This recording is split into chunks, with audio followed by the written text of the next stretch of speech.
तो उस कर्म के ऋण से मुक्त हो जाएगा। और संकलेशता रखोगे तो कर्म के वजन को और बढ़ा लोगे और अधिक बढ़ जाएगा। पहले का बोया हुआ बीज का ये फल है और आज बोओगे तो भविष्य का कितना बड़ा फल हो जाएगा। ऐसा विचार करके वे महापुरुष है, वो ऐसा चिंतन करते हैं। वो क्या करते हैं, इस प्रकार के अपने परिणामों का संतुलन बनाते हैं और विपुल मात्रा में कर्म की निर्जरा कर लेते हैं। समता भाव कैसे बने, ये अपन को विचार करना चाहिए। विपरीत परिस्थितियों में, विपरीत अवस्थाओं में हमारा कोई ध्यान रखने वाला नहीं है, हमें कोई पूछते ही नहीं है, हमें कोई ध्यान ही नहीं रखता। अरे कौन रखेगा? तुम्हारा भाग्य पुण्य ये रखेगा? नहीं है तुम्हारा भाग्य, क्या कर सकते? नहीं है तुम्हारी सत्ता में पुण्य, क्या करोगे? तो ऐसा तत्व चिंतन होना चाहिए, ऐसा तत्व चिंतन होना चाहिए कि वो चिंतन अपने लिए निर्जरा का हेतु बन जाए। तो यहाँ पर आचार्य महाराज कह रहे हैं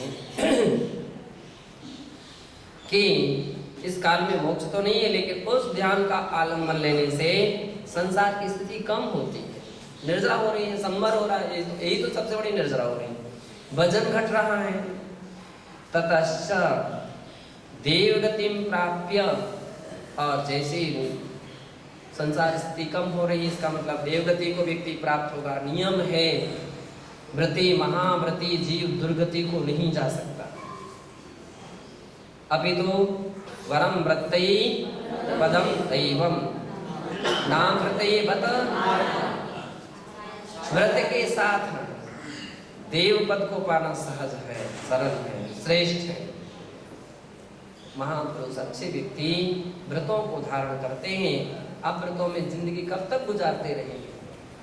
व्रतों को धारण करके देव पद को प्राप्त कर लेते हैं। और जो मोही होते हैं, रागी होते हैं, आसक्त होते हैं संसार के विषय भोगों में, उनके व्रत के भाव ही नहीं होते हैं। ऐसे ही ऐसे उनकी जिंदगी गुजर जाती है। जिंदगी भर तक केवल क्या होता, पाप पाप कमाया। व्रत नहीं, कोई नियम नहीं, कोई मर्यादा नहीं, कुछ भी नहीं, पाप का कमाते रहे और नाम प्रतिवत नरक जैसी दुर्गति को प्राप्त होगी। पंचम काल में सबसे अधिक व्यक्ति कहाँ जाते हैं? तो इस प्रकार से वो महापुरुष संवर के साथ देवगति को प्राप्त करता है। तस्माच्च मनुष्य भवे आगत्य, और इसके बाद मनुष्य गति में आकर के, अब यहाँ पर त्वा प्रत्यय क्या प्रत्यय, दोनों का अर्थ एक ही, दोनों कृदंत हैं। तो आगत्वा आगत्य, आकर के, दोनों का अर्थ एक ही। आकर के रत्नत्रय भावना बलेने शीघ्र मोक्षो भाविनी काले प्राप्यस्यते। रत्नत्रय के बल से, रत्नत्रय भावना बलेने, रत्नत्रय की भावना के बल से शीघ्रम मोक्षम भावनी काले, शीघ्र ही मोक्ष के अनुकूल काल को प्राप्त करके मोक्ष को प्राप्त कर लेता है। इति ध्यानाश्रयणम हित कार्यम एवं, इसलिए ध्यानाश्रयणम, ध्यान का आश्रय लेना हितकारी कार्य है। एवं भो मनीषी, हे भव्य, हे मनीषी, परमागम में तप एव उत्तम चारित्रम भृतम, परमागम में तप ही उत्तम चारित्र कहा है। तपस्सु चे ध्यानम उत्तमम, और तपों में उत्तम तप ध्यान है। ध्यानेषु चे निश्चय ध्यानम उत्तमम अस्ति, और ध्यानों में निश्चय ध्यान उत्तम है। ध्यानाश्रयेण, ध्यान के आश्रय से कर्म निर्जरया, कर्म भार से लघुता जायते। ध्यान के आश्रय से कर्म की निर्जरा और कर्म का भार से व्यक्ति क्या होता है, कर्म की निर्जरा होती है, उस कर्म के भार से लघुताम जायते, कर्म के भार से हल्का होता है। तेन चे भावनी काले संवर निराभ्याम मोक्ष लाभोपि और तब भविष्यति इति मत्वा, और इसके द्वारा भावी काल में संवर नजराभ्याम, संवर और नजरा के द्वारा मोक्ष लाभोपि, मोक्ष लाभ भी तब भविष्यति तुम्हारे लिए होगा इति मत्वा, ऐसा मान करके निरंतरम ध्यानम तद हेतु भूतम शुद्धोपयोगम च समाश्रयति गाथायास तात्पर्यम। ऐसा मान करके निरंतरम ध्यानम, हमेशा ध्यान, और तद हेतु भूतम शुद्धोपयोगम, उस ध्यान का हेतु भूत जो शुद्धोपयोग है उसको समाश्रयति, उसका समाश्रय लेना चाहिए। ऐसा गाथायास तात्पर्यम, गाथा का तात्पर्य है। ऐसा जानना चाहिए कि अपन से जितना बने ध्यान की ओर कदम बढ़ाना चाहिए।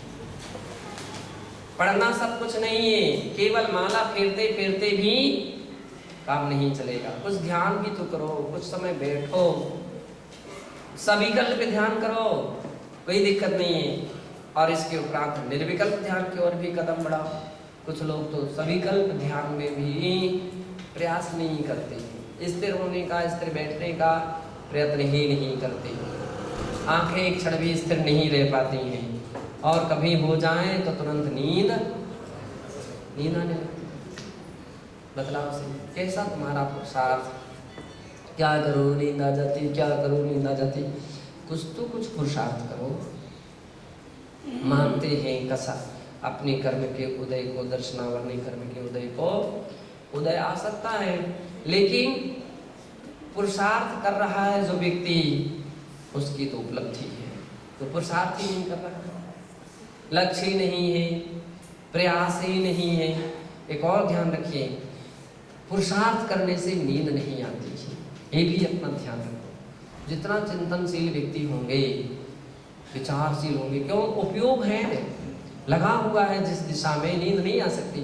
जैसे चिंता करने वाले के लिए है, किसी कोई टेंशन हो जाए, किसी प्रकार की कोई घटना घट जाए, अब उस व्यक्ति के लिए नींद नहीं आती है। सो भी जाए, लेट भी जाए, तभी वही बातें घूमती रहती, नींद नहीं आती। चिंतक व्यक्तियों को भी नींद नहीं आती। एक वे व्यक्ति होते हैं जो गृहस्थ, जिनको निद्रा नहीं आ रही, और एक संत होते हैं जिनको निद्रा नहीं आती। अंतर इतना है, उनको चिंता के कारण से नींद नहीं आ रही है, इनको चिंतन के कारण से नींद। इसलिए निद्रा जयी योगी होते, योगी निद्रा जयी, नींद को जीतने वाले इतने गहरे चिंतन में उतरते रहते हैं कि समय निकलता जाता, रात और रात निकलता। बतलाओ सही, बाहुबली भगवान साल भर तक खड़े रहे, साल भर तक खड़े रहे, खड़े खड़े नींद नहीं लेते रहे, लेकिन क्या स्थिरता से इतने चिंतन में डूबते थे, डूबे रहे, कहीं झोंके भी झटके भी। तो पुरुषार्थ तो अपन को यथासंभव ध्यान का भी करना चाहिए। कुछ आसन स्थिर करो, शरीर को स्थिर करो, और पवित्र मुद्रा अपनी होना चाहिए, और कोई तत्व का चिंतन होना चाहिए, और उस चिंतन की गहराई में उतरने का प्रयास करना चाहिए। भले भगवान के मूर्ति का ध्यान करो ना, कोई परेशानी नहीं है। नमोकारण के ऊपर ध्यान करो, पंच परमेष्ठी का ध्यान करो, जाप के कोई भी मंत्राक्षरों का ध्यान करो, लेकिन उसमें स्थिर होकर के इस क्षण में हम हलेंगे नहीं, बात नहीं करेंगे, यहाँ वहाँ देखेंगे नहीं, किसी की बातें सुनेंगे नहीं, और व्यक्ति बैठता है। कितने समय तक तुम ऐसे स्थिर हो सकते हो? जितने समय तक ऐसी स्थिरता बनेगी, धीरे धीरे यही ध्यान तो निश्चय ध्यान का हेतु बन जाएगा, और एक दिन मोक्ष का भी कारण बन जाएगा। जो व्यक्ति ऐसा करते रहते हैं उनको ही जल्दी मोक्ष होगा, जो कभी नहीं करते उनको कभी मोक्ष उसको तो करना ही पड़ेगा, ये प्रयास तो करना ही पड़ेगा, अभ्यास तो करना ही पड़ेगा। कभी ऐसे भी साधुओं की अवस्था दिखना चाहिए कि जिस क्षण कोई व्यक्ति देखे तो उसकी बड़ी श्रद्धा से खड़ा खड़ा देखता ही रह जाए, धन्य ध्यान में भी, और वो ध्यान में डूबे हुए आवश्यकता नहीं है कि खिड़की के पास खड़े हो, कि किसी दरवाजे के पास खड़े हो, कि किसी आंगन आने जाने वालों के बीच में खड़े हो। नहीं तो फिर तो भली आंखें बंद रहे, तुम सबको देखते रहो, कितने लोग आए कितने नहीं आए। नहीं, अपना लक्ष्य सुर नहीं होना चाहिए। कोई देखे ना देखे, प्रभावित हो नहीं हो, प्रशंसा करे नहीं करे, इसकी ओर कोई लक्ष्य नहीं है, लेकिन आत्मा की ओर अपना प्रयोजन होना चाहिए, भगवान के प्रति अपना लक्ष्य होना चाहिए, पंच परमेष्टि की ओर होना चाहिए। वो ही अपने लिए मोक्ष का एक हेतु बन सकता है। उसका अभ्यास ही एक दिन अपने लिए मोक्ष का साक्षात कारण बन सकता है, ऐसा जानना चाहिए। अथा प्राणिक स्वाध्याय निष्ठापन क्रियायाम